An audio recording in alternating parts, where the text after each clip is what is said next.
many people that came out and they were like, look, what the whole reason that we joined this MAGA movement, the whole reason that we thought Trump being in office was a good thing is because it would mean more good jobs for Americans. And look, if you genuinely believed that, then I don't. Yeah, I mean, was repeatedly host Epstein at Mar-a-Lago, have him at his wedding, hang out with him at Victoria's Secret fashion shows, get listed as a passenger on his plane 8 times, joke with him at a party while pointing out hot women and saying something into his ear that got the most grotesque smile in the history of human expressions. Tell a reporter, I've known Jeff for 15 years, terrific guy, he likes beautiful women as much as I do, and many of them are on the younger side, and allegedly hosts a calendar girl competition where, other than the 24 or so women flown in to provide the entertainment, the only guests were him and Jeffrey Epstein. All right, guys, let's kick this off with the cold, hard truth.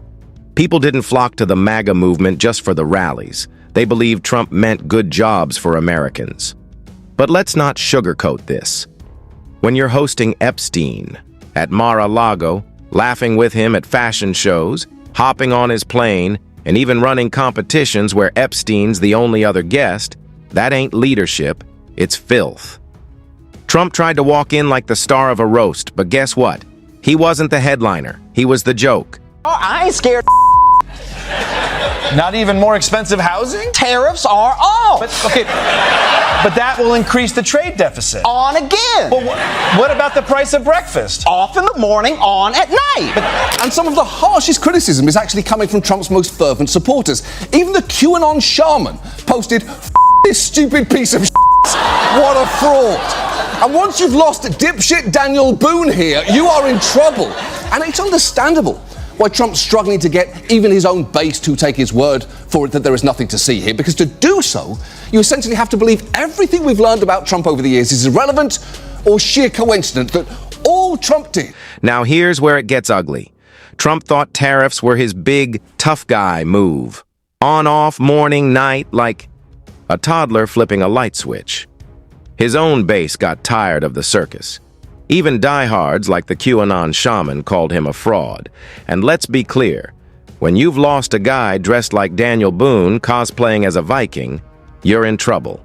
Trump's whole pitch relies on us believing his scandals are coincidence. But history doesn't lie, and neither do patterns. And Trump's pattern screams corruption. Trump knows Epstein so well. They were friends. Trump lived so close to Epstein in Florida that Epstein had to knock on his door and let him know he was on the sex offender registry. Like, that's how close they lived together. He knocked on the door, was like, hi, the court has ordered me to notify you that I'm in the area. I have been convicted of a few crimes, and I left my suit jacket over here last night, so that's crazy.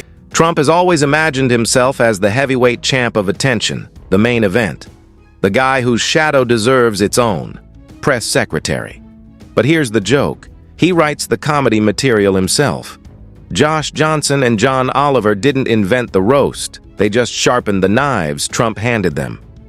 Living next to Epstein, bragging about grabbing women, sneaking backstage at pageants, even joking about his own daughter, that's not charisma, it's sickness. And the jury proved it with a sexual abuse verdict. That's not fake news.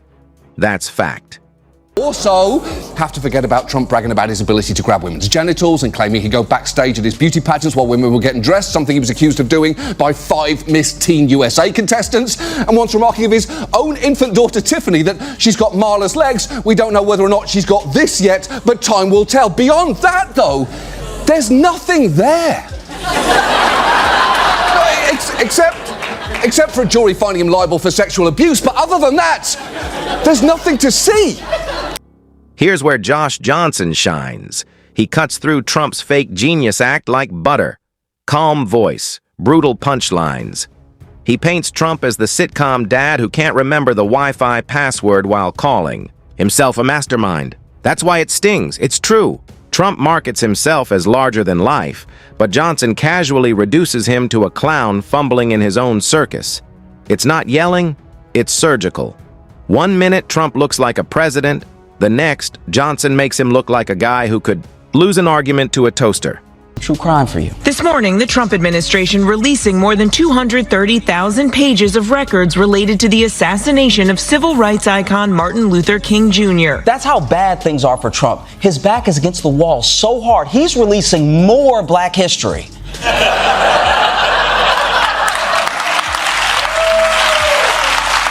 Now let's talk John Oliver.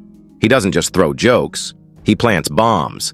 He breaks Trump down like a mechanic tearing apart a busted car. On the outside, shiny paint. Under the hood, a hamster with asthma. Oliver thrives on evidence, piling up timelines, clips, and stats until Trump's so-called strength collapses under the weight of reality. Every time Trump flexes, Oliver turns it into a setup for a joke. That's why the takedowns hit harder than any debate, because they're powered by truth, not hot air. It's really crazy. He's basically one sentence away from saying, I mean, you guys saw what I did, right?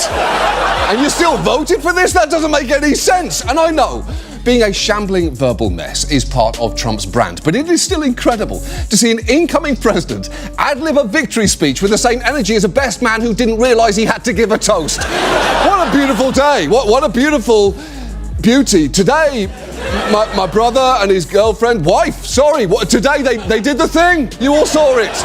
I thought my part was done with the bachelor party, to be honest, but here we go. Marriage is crazy, right? And what do you get when you combine them?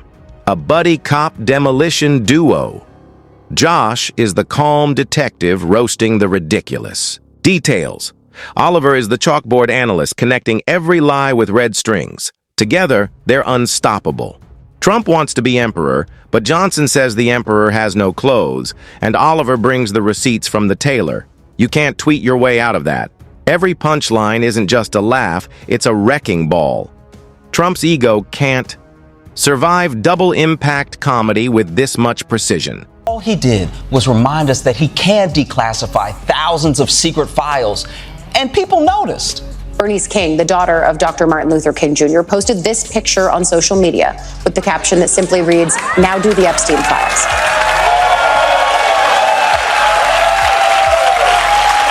Here's the kicker. Trump fuels this cycle himself. Every outburst, every meltdown, every desperate attempt at dominance is just new ammo for comedians. He's like a man pouring gasoline on his own suit and handing out matches. Josh and John don't need to dig.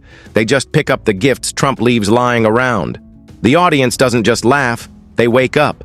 They see the emperor stripped down to the clown suit, and once that laughter starts, the myth of authority collapses instantly.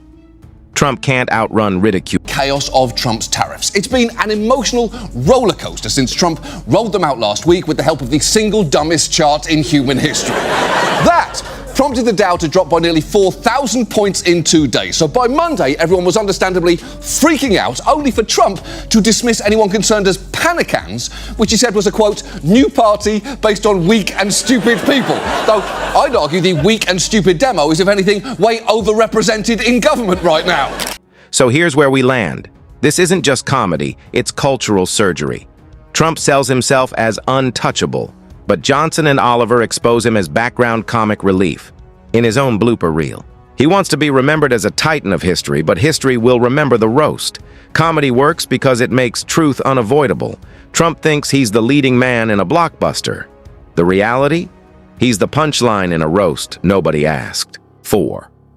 And every time Josh and John step up, the myth burns down again. Down as a yes? I'll be honest, I've never heard anybody plead anything other than the fifth before. But this guy's so guilty, he's calling out every amendment he can think of. Like, no, what's the one with the women voting? 19, throw that in too. Now, this video is dropping less than a day since we found out Pam Bondi reportedly warned Trump back in May that his name was in the files multiple times. And it just so happens her next appearance was scheduled last night at a summit against human